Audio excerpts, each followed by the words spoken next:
I'd be actually kind of. Hold on, he has to take a call. It's important. Yeah.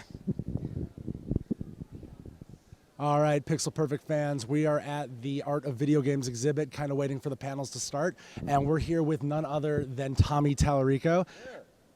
I don't know, where do you... And Creeping Figs. This is a from Morocco. Morocco? Creeping Fig. Are you a Creeping Fig? Not that I'm aware of. Okay. But an expert on music. Case, though. You should hold that there. That works. Expert on plants, people, and video game music, as it turns out.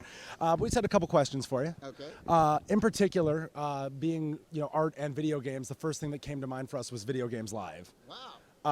And we were wondering if you thought that, did Video Games Live kind of legitimize this sort of experience being possible, bringing art and video games, paving the way for them? Yeah, that was always my goal. I've been a video game composer for over 22 years, but the reason I started Video Games Live is I wanted to prove to the world how culturally significant and artistic video games have become. So I didn't want to create a show just for the hardcore gamers, which, there's a lot of hardcore gamer nods, all throughout the show. But I really wanted to create a show for everyone, the families and the, kids and people who don't play video games at all. And that's really, I think, why Video Games Live has become so successful is, due to the fact that so many people, the moms will come and take their kids who don't play games and they'll be like, oh my gosh, I never knew games were this cool. This music's so beautiful and the characters and the storylines are so incredible. I get it now. Now I know why my kids are so much into video games. So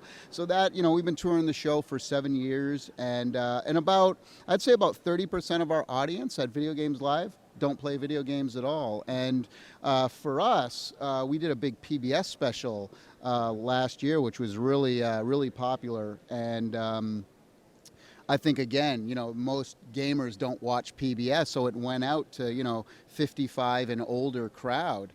And it was the 9th top-rated video on PBS. If you go on their PBS, on their YouTube page, they have over 4,000 videos. Video Games Live's number 9. Wow. So it's, I think it really does show how video games have evolved into our culture and really become the entertainment of choice for the 21st century. Guys like us who grew up on it, now that we're older, we didn't stop playing video games because I turned 40. Everyone's still playing. So eventually we're going to become grandparents, people who grew up on video games. And I think that's when you'll see it really, be in every corner of culture in every corner of the world. But what a great thing, though, to be here with the Smithsonian, one of the most prestigious museums in the world. Yeah. And here we are celebrating video games. So it's really incredible. Yeah, and with the exhibit itself, we've walked through it. I'm sure you've walked through it at this point. Music from the video games, it's not as featured, as prominent as the graphics, the story, how the games were going to be made. And a lot of the music is produced by 8-Bit Hero and Computer, I think, is a lot of chiptune music and stuff like that. How do you feel about that? Do you think that the music didn't get necessarily the spotlight that it should have in one of the rooms of the exhibit?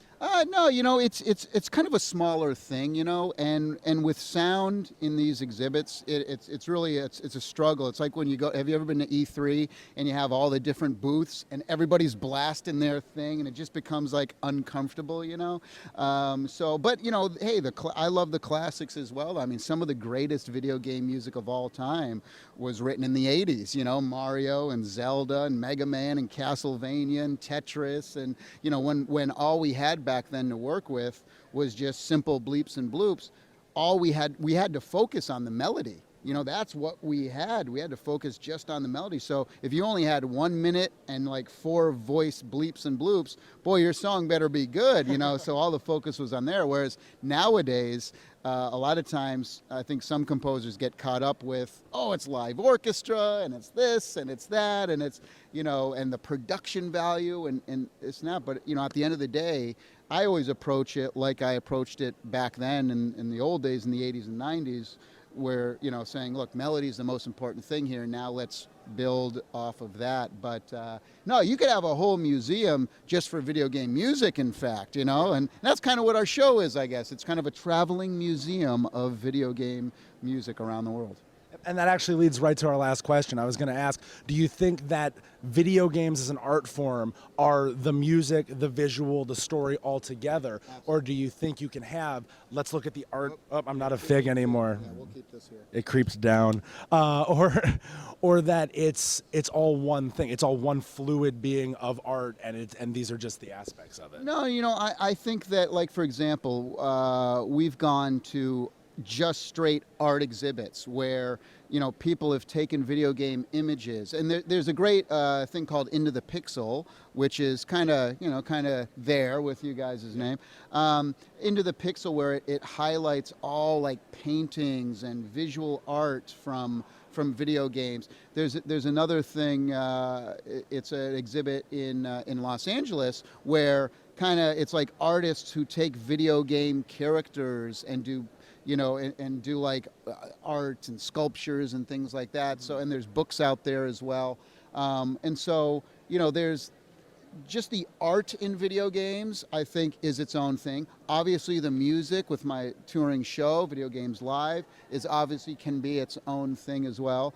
So I think on their own, there's obviously, they can stand on their own as well. For me, though, when I created Video Games Live, I really wanted to include all of those things into our show, because what is a video game? Well, it's not just music, but it's the spectacular graphics, it's the characters, it's the storylines, it's the design and the interactivity.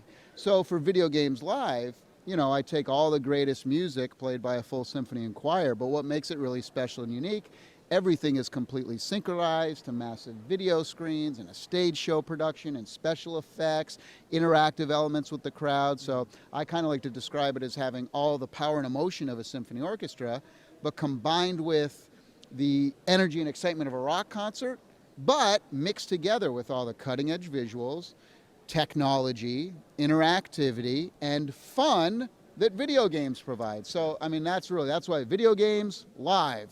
It wasn't a stretch to come up with a name, I got to be honest with you. Well, excellent. We really appreciate you taking the time to talk with us. And for everyone out there, just remember, this guy. That's me. Yes. Botany is going to be a new part of our website after this. Fig. There we go. All right, well, excellent. We look forward to seeing you later at the events. Awesome, man. Thank you so much. Take care. Rock on.